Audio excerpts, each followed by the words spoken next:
Now introducing your starting lineup for today's webinar, hailing from Portland, Oregon, NGINX Solutions Architect, Dylen Turnbull. Next, coming to us from Orange County, California, Alliance Manager for SUSE, Masood Noori. Next, gracing us from the beaches of San Diego, California, we have Product Management Engineer at NGINX, Jason Williams. And last but not least, your MC for today, Business Development Manager for NGINX, Alan Cheon. Here is the agenda for today's webinar. Again, please feel free to engage with us during the event. All right, so to kick things off, we're very excited to talk about our new NGINX partnership with Rancher, now part of SUSE, and how our partnership can accelerate how our customers are modernizing their apps with open source technologies. Many of the folks on this call may already be very familiar with NGINX and Rancher already. As many folks know, NGINX is known as one of the highest performing, lightweight, most widely used open source web servers, ADCs, API gateways, and ingress solutions in the world, with over 450 million websites around the world running on NGINX today. And it also happens to be the default ingress solution that ships with Rancher. Rancher also is known as one of the most widely adopted open source Kubernetes management platforms in the world today, with over 30,000 active users and 100 million downloads.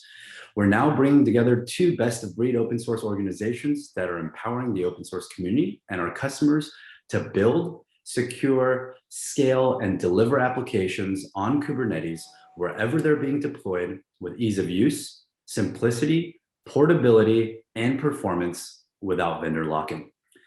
Now with the Rancher and SUSE partnership and certification of our NGINX Plus Ingress solution on the Rancher apps and marketplace, we're making it that much easier and providing confidence for our users and customers to be able to deploy Kubernetes anywhere with the supported platform in Rancher with the most widely used ingress solution in production environments in NGINX today. Now I'll turn things over to Masood. Masood, I know you've had an exciting couple of months with the Rancher acquisition. Can you tell us a little bit about what's been going on in your world?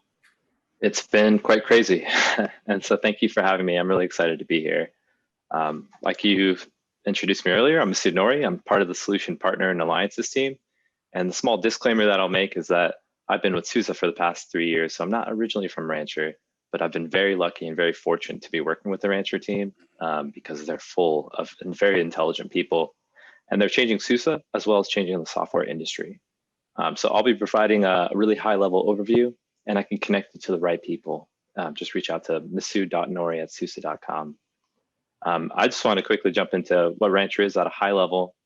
Rancher is an industry-changing technology. It's used in all types of industries, such as retail, banking, 5G networks, and telco. I've personally seen it used in data scientist platforms and data streaming at the edge, or even space satellites. So it's almost like there's no limit for how Rancher could be used. The business values are being driven within software development and data management, and developers no longer have to worry about infrastructure when using a unified Kubernetes API. So Rancher simply manages any Kubernetes anywhere. So with SUSE and Rancher, you're getting a industry-leading Kubernetes management platform. You can use all of Rancher products or choose the ones you want. There's no vendor lock-in, and it's vendor agnostic. It's an API-centric architecture, so everything is done via an API. There's a GUI, or you can just use the API for whatever you want. It's all CNCF certified. It's passed the conformance testing, and you could use this in any cloud, any hypervisor, any operating system. Rancher really just melts away the worries for anything below Kubernetes. So it's a flexible tooling. You could put your own CNI, CSI apps, customized resource definitions, and you could also ingest your Kubernetes instances in Azure, AWS, or Google, and you could manage that all within one single pane of glass within Rancher. So it's really available anywhere, and we're integrated with every major vendor. It's developed with community, for the community, and it's all open source. So if you wanted to use Rancher today, you could go get all the bits from online. It's all free. You could play with it. And when you're ready to roll that into production and get an enterprise support, you could reach out to Rancher, SUSE, and NGINX for more enterprise-grade offering supported. And so, like you mentioned, Alan, that Rancher ships with actually the CNCF-supported version of NGINX. And so here, we also want to talk about the integration in the apps and marketplace. NGINX has made it really easy to use their NGINX Plus controller through our apps and marketplace with a few clicks. And so that gives you a more enterprise-ready Kubernetes deployment NGINX controller with the ease of use to adopt it, to scale it, and it's available anywhere where Rancher is. So really excited to be here. Thank you again. I can pass this now to Dylan and talk about the solution. Thanks, Thanks, Masood. Masood. I'm Dylan Turnbull. I'm a solutions architect, previously working for F5, now working for NGINX. And today I'm going to go through a very basic architecture. So in line with the notion that Rancher can be deployed anywhere, anytime, on anything, I'll just go over my infrastructure a little bit. So let me go ahead and share out my screen really quick.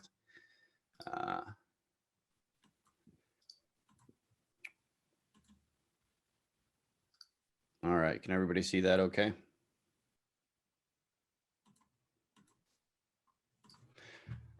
Yeah. All right, so just to go over what we've got. So this demo, actually, I spun this up a week or so ago, and it's actually running in my garage on a 24U rack. I have a small hyper-converged system out there. It's actually a Vertex box that I pieced together from eBay. So we're going to start with doing a bare metal on-prem implementation of this, just to kind of show the versatility of what Rancher, SUSE, and NGINX can do. So to start with this, we're going to kind of go over what we've got out there. So like I said, it's a 24U rack, but I provisioned 3 nodes for our infrastructure, or for our cluster. There's a control node or a master node. There's 2 worker nodes. I'm running, all of those are very simple to spin up. So each node is essentially SUSE Leap 15.2. All I did to get them ready is I loaded up Docker. I made a few firewall changes through GAS2, and that's pretty much the large part of the prep. Of course, I readied it with SSH keys so that we could communicate from my control system out there to be able to deploy the cluster. The control system is actually just a Pop! OS system. I've got a few tools loaded on it, real basic setup, some good plugins for visual code. And then of course I'm just using a Chromium as the web browser. So that's basically it for the infrastructure. Really simple, really solid. Everything came up very nicely. I was able to prototype this really quickly, and let me show you how long it takes to get a cluster up and running. So I'm going to go ahead and go out to this RDP session.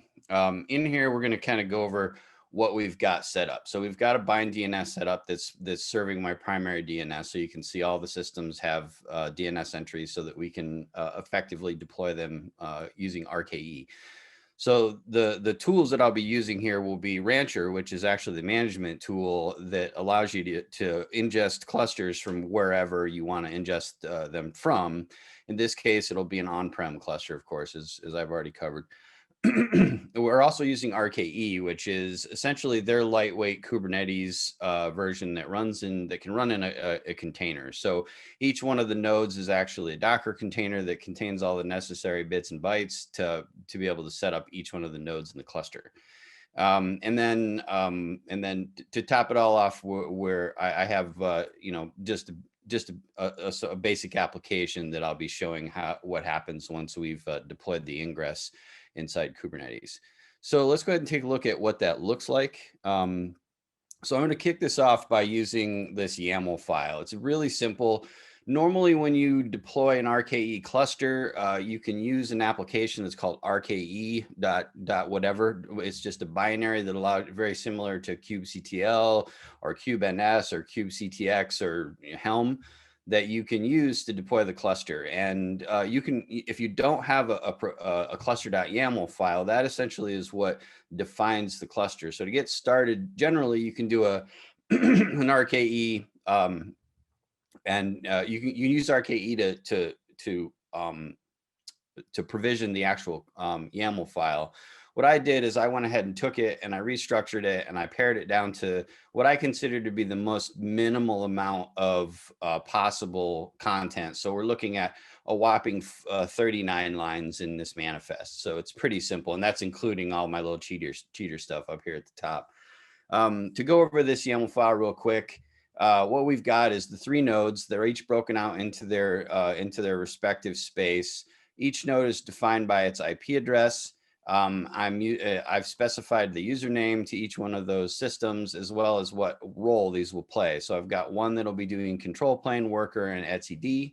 And then 2 of them will be defined as worker nodes. That'll essentially be our, where most of our containers will be deployed.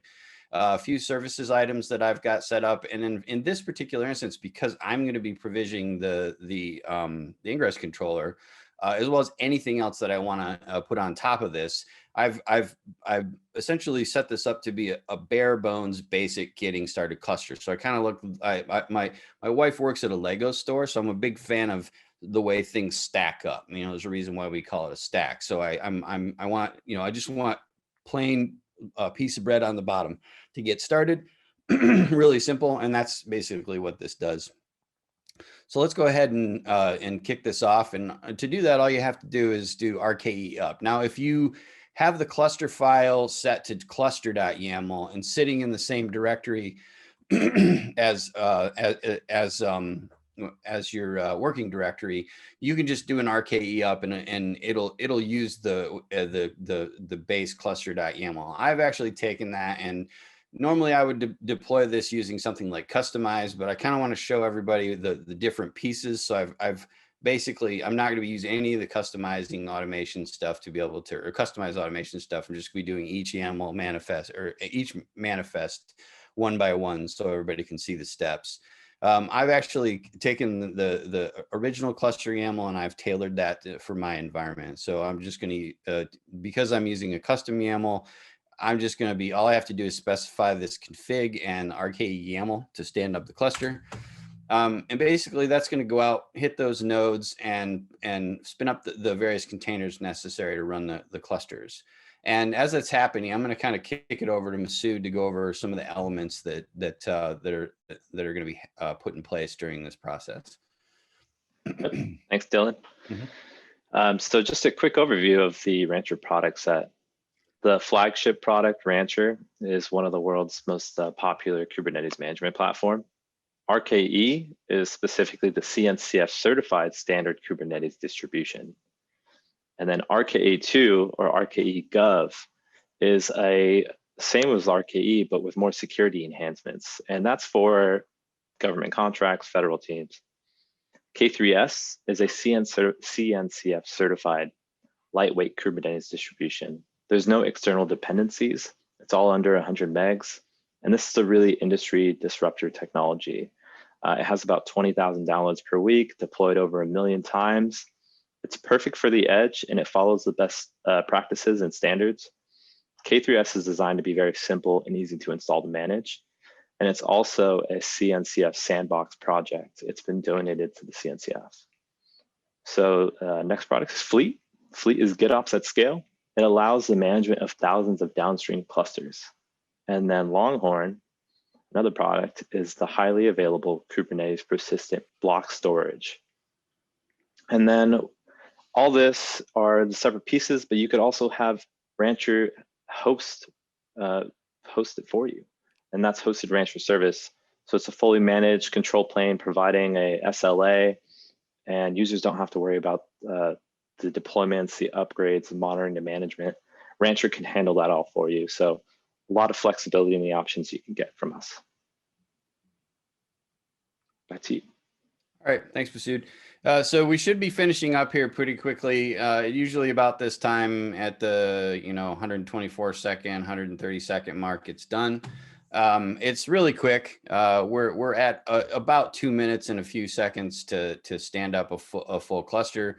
So to be able to interact with that cluster, we got to, as you can see over here, there's a couple of new files that have showed up. The first one is the K-state file. And if you've ever worked with something like Terraform, K-state is essentially a state file that maps everything that goes on in the cluster, keeps track of this. Now I'm keeping this in a Git repo because it's a private repo, but it's not uncommon to take this state file and stick it in something like an S3 bucket or some common location if you have multiple people working on the cluster. The other thing that it does is it provisions this config.yaml, which is basically all of the bits and this is how we're going to communicate with the cluster. So the first thing we're going to do is take this guy, we're going to move it over into our .kube directory so that we can interact with the cluster. So let me go ahead and do that right now, and then we'll clear this out, and then we'll do a quick kube ctl, not kib ctl. Get nodes, and we'll do a wide so we can see what kind of stuff we got. And as you can see, we've got 3 clusters, all provisioned, running at the IP addresses we specified, all running on OpenSUSE, so Leap 15.2, and everything looks good. So let's go ahead and take a look at how we're going to pull that cluster into the actual Rancher management tool. So let's jump over here to Rancher. For those of you who are unfamiliar with Rancher, Rancher is essentially a management tool. In this case, I got it running on a single instance as a container. It can be provisioned in an HA capacity. If you don't want to run it on its own container, you can run it directly in your K8s cluster.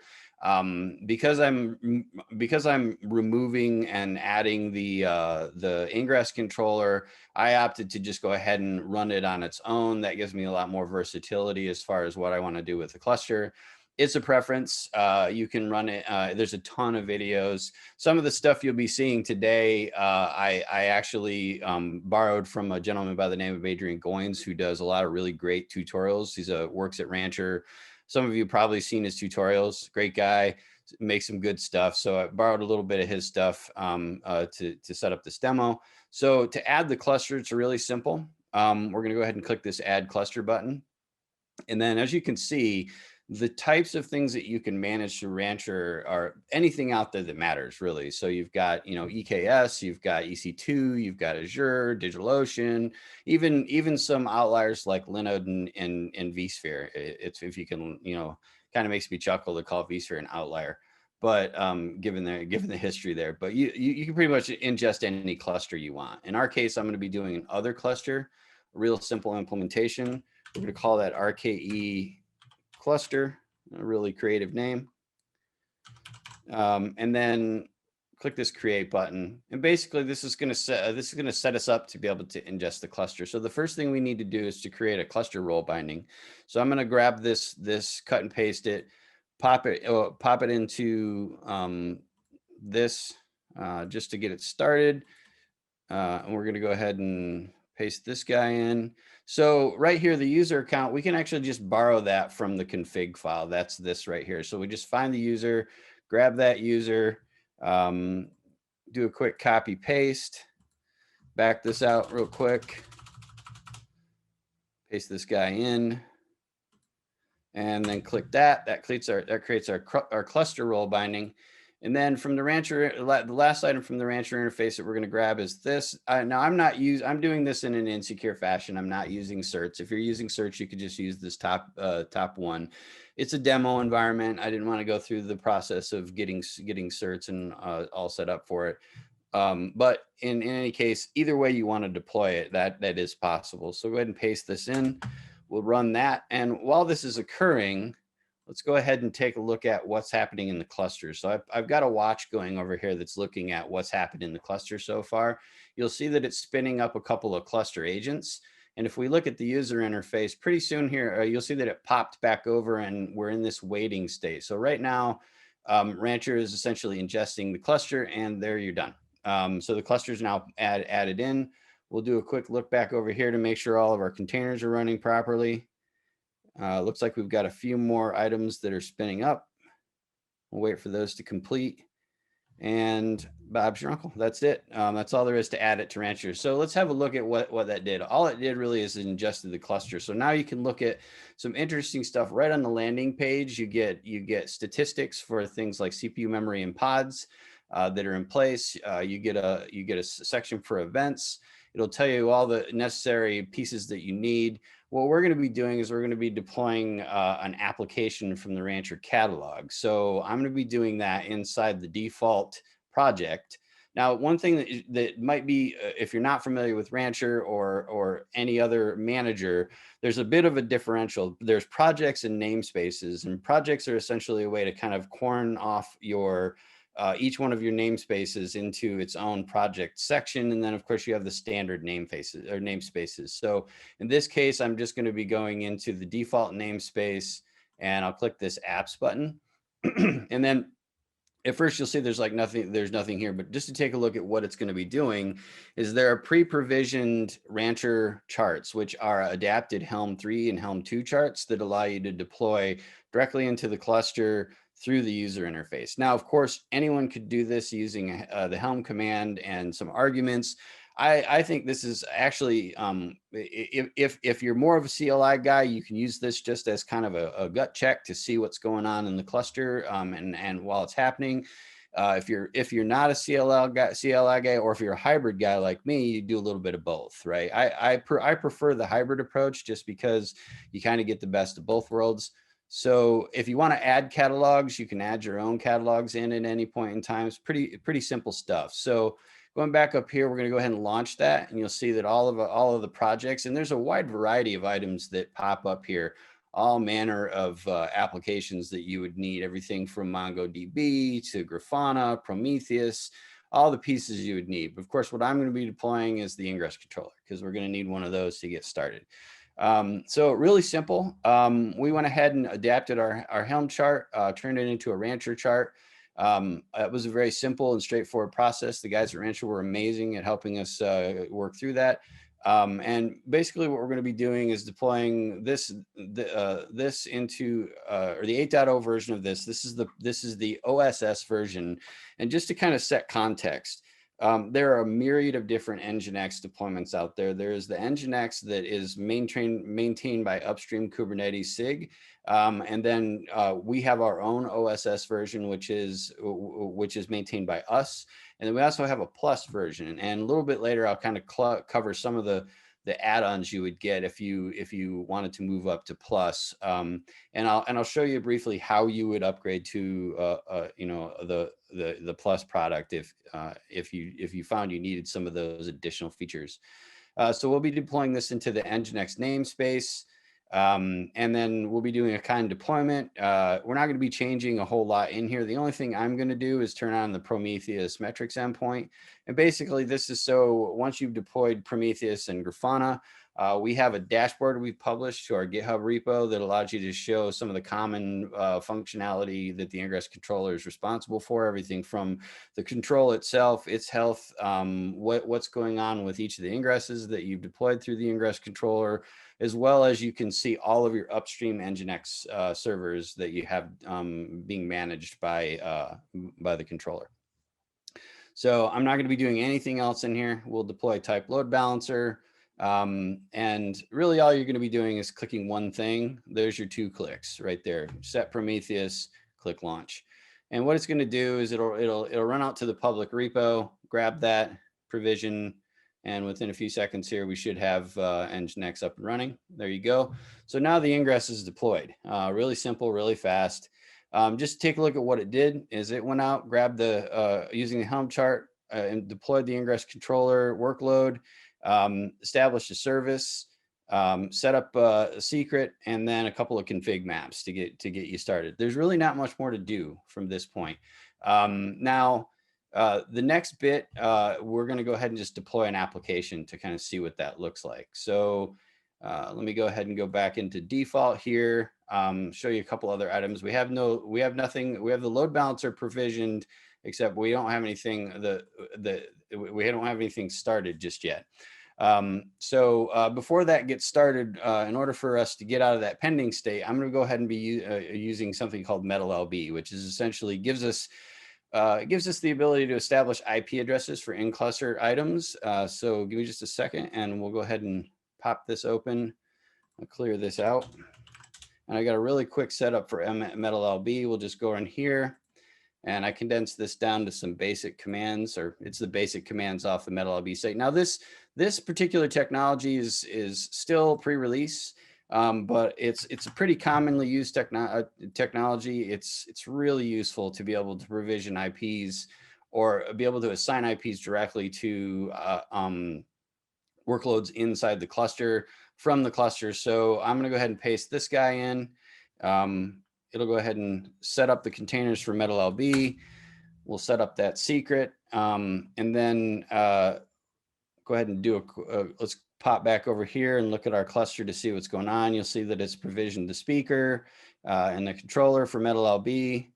And just to be safe, yep, everything's all up and running, super fast, super easy. The last item I'm going to do is essentially configure this or set up this config.yaml. Now it's really simple. 12-line manifest. Really, the only thing I changed in here is to give it a bank of IP addresses on my local network.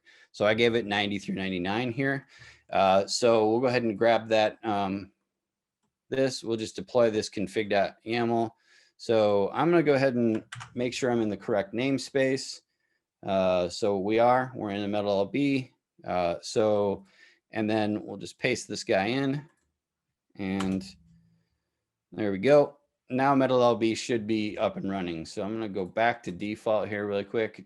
For those of you who are unfamiliar, you can move around using something like Kubernetes and whatnot. I make heavy use of Visual Studio. There's a lot of great plugins and a lot of good functionality that's just kind of what I would consider creature comfort type situations. Truth be told, I cut my teeth in C# development, so I'm real familiar with all of the VS Code, VS Studio tools. All right, so let's go ahead and clear this out and then take a look at what happened here inside this manager. So now if we look at load balancing, you'll see that at some point in time, it will come out of pending. If not, we'll have to redeploy it, and that'd be fine. Let's see, let's double check and make sure we're gonna get this. I may need to redeploy that really quickly. Yeah, let me go ahead and do that. So make a quick amends here. I'm gonna just go ahead and go into default apps. All right. I'm just gonna do a quick upgrade. And I think this just should. All right. So with that, we'll go ahead and take a look at that workload, see if we picked up the IP address. And all right, so let me real quick amendment. I think I did that a little bit out of order, no worries. We'll go back into here, hit apps, and really simple. I'm just going to pull out this guy. This is how easy it is to fix things, is you just basically delete this guy. That'll take a few seconds. Hey, Dylan, in the chat, it looks like someone said MetalLB didn't deploy, and oh, it didn't. Yeah, it could, and it looked like there could be the last command showed an error. Interesting.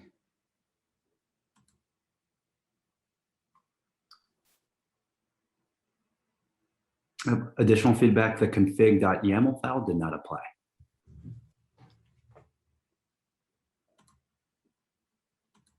I guess I was moving too fast to find out, to see that.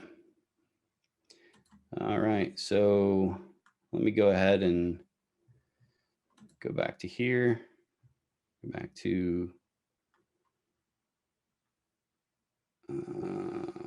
click the namespace and use this namespace back here. I didn't.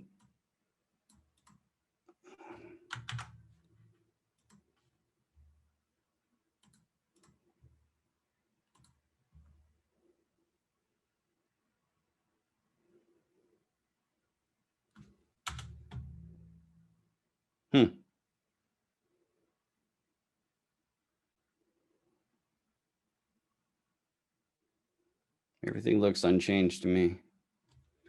All right, so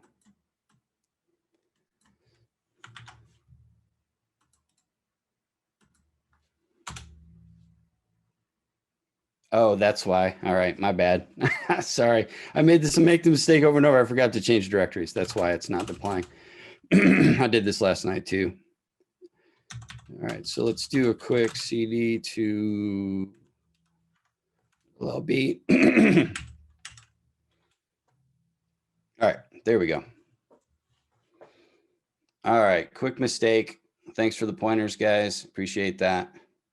Just goes to show you never know when you're going to make a mistake and how quickly it's going to be to recover. Luckily, that was pretty. It should be pretty quick to recover. I'm just going to go ahead and redeploy the NGINX Ingress. Go ahead and click this guy. Click launch, and hopefully everything will be back in a happy state. There we go. Let's go ahead and take a look at the workloads. Load balancing active. There we go. All right. Yep, that's what happened. Forgot to switch directories so that the actual YAML could be read.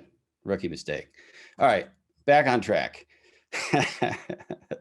All right, so the next thing we're going to do is actually deploy the application itself. So let me go ahead and get back to, all right, this guy right here. We'll clear this guy out. And I'm going to go ahead and do a click back here, and we're going to go into our demo directory. All right. And then I'm just going to be, so this demo is a demo I got off Adrian's site. Basically, we're going to be deploying this Rancher demo. This is our deployment. We'll be adding a service and then an ingress to it. Like I said, normally you could do this with Kustomize with a single command, but I'm just going to do it one by one. So we'll do a quick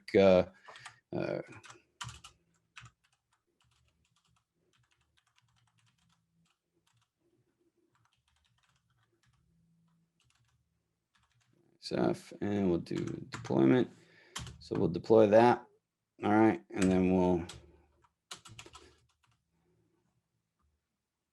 do a quick check to make sure that that guy's running. Okay. And then we'll deploy the service.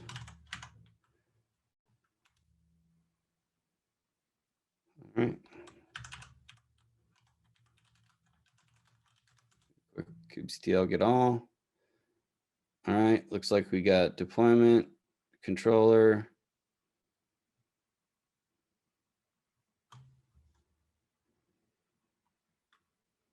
Hopefully I didn't just screw that up again. Let's see.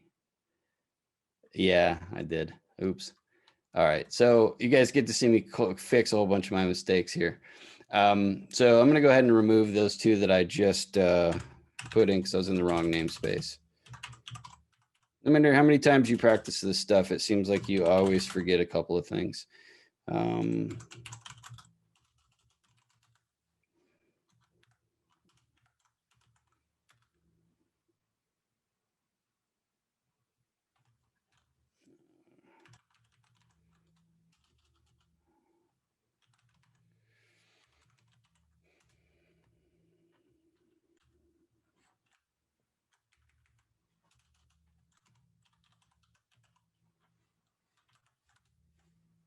All right, so let's go ahead and put this in the default namespace. All right, so now we're in the right namespace. So let's just go ahead and quickly reapply the deployment again. And then we'll wait a few seconds. Okay, those containers are up. And then we'll quickly apply that service again. And we'll do kubectl get all. All right, looks like the service is there. Rancher pods are there. All right, fantastic. Again, back on track. All right, so now let's go ahead and deploy the actual ingress controller.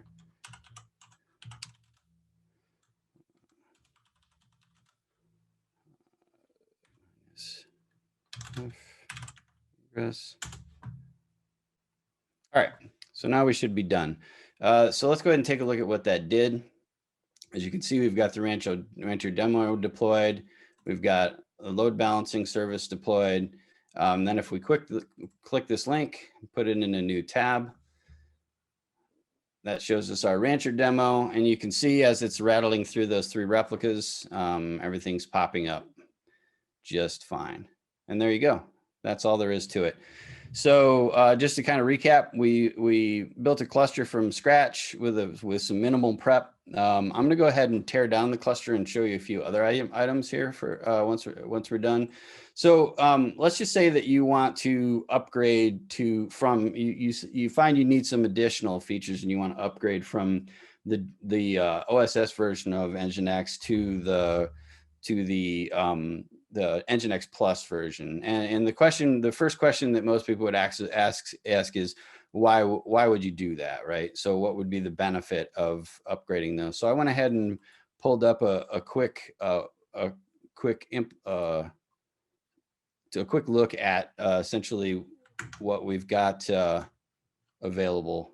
So these are some of the items that that might be on your list. If you were dev NetOps and you're interested in rate limiting, IPACL, MTLS, or job validation, if you're an admin and you're looking for UR rewrites or A/B testing, canary deployments, DevSecOps, you want to implement additional WAF security using our WAF plugin. These are all things that are available through our Plus implementation.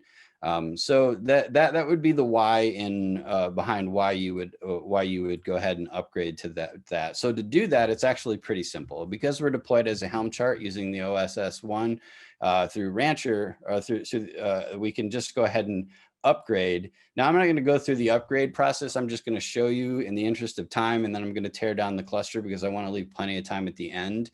But I'm just going to show you what that process would look like without going all the way through it. So in order to do that, you just click on your app section, you go back to here, you just click the upgrade option. And the only thing that you would need to change in this particular space is you would you go ahead and instead of using the default image, you select this guy, say that you're going to use Plus, you would implement whatever your Docker registry is that you have it deployed to.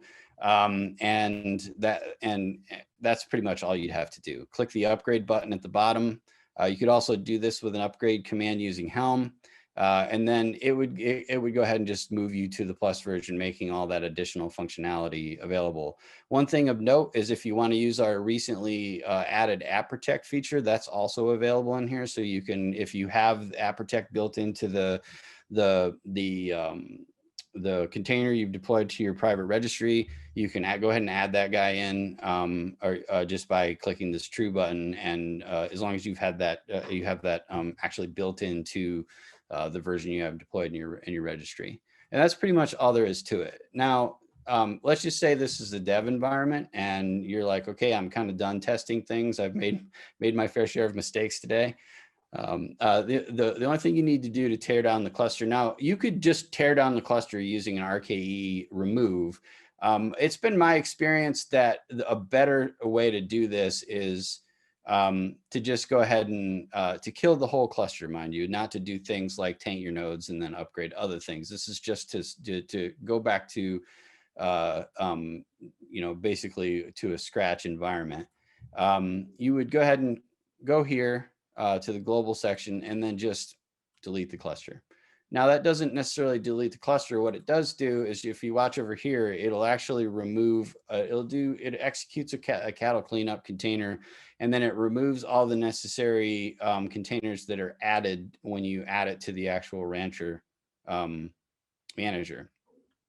Now, once that's done and cattle cleanup is finished doing its work, then it's a good time to just go through and do an RKE remove. So I'll prepare to do that here. We'll just go ahead and grab that from our cluster.yaml file and get rid of this junk. So right here, RKE remove, and then as long as you're in the correct directory, which I'm going to make sure I am here in just a second, you can just drop this command line in. So we'll just do a quick back to the base directory, paste that guy in, execute that. So yes, I want to tear down my cluster, and that's it. And then you go back to blank nodes, blank cluster. Now it should be noted that in order to do a full cleanup, because of the way Rancher's architected, and not necessarily Rancher, it's more of a Docker thing. Your Docker containers are going to stick around afterwards, and you just execute a couple of Docker commands. I have those kind of in a little cheater script right here as an example. If you go into this guy right here, you just execute these two Docker commands. This one removes, these two will remove both the containers and the images from your Docker instances. And of course, you could you write that into a shell script and just fire it at all your nodes, and ta-da, everything's gone. And that's it. So here in a second, the cluster will be gone. Our nodes will be done. The only ask that we have of everyone on the bridge is there is our upcoming F5 user conference happening between April 20th and the 22nd, where we'll be showcasing additional Rancher work and partnership efforts that we have going on. So feel free to register. It is a free event.